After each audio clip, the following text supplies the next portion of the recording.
Today, we're diving into the First World War. This was a conflict that didn't just change the world, it completely shattered it and redrew the map. And the craziest part? It all kicked off with a single gunshot. So that's the big question, right?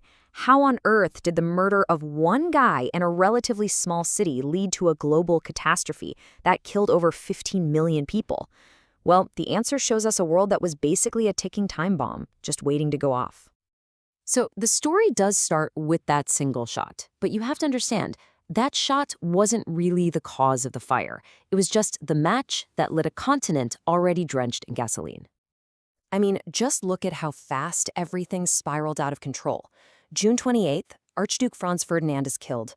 Just over a month later, by August 4th, almost every major power in Europe is at war. It was this shocking, lightning-fast slide into total chaos. So, why? This old cartoon from 1914 really nails it. You see, Europe was caught in this tangled web of military alliances.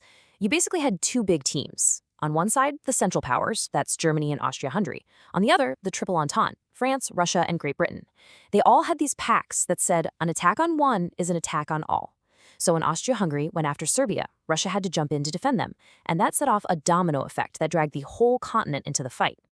And this is where you see the real fuel for the fire. It wasn't just about those alliances. You had this intense nationalism, where every country was desperate to prove it was the best. You had decades of imperialism, with everyone scrambling for colonies and resources, which created all these deep rivalries.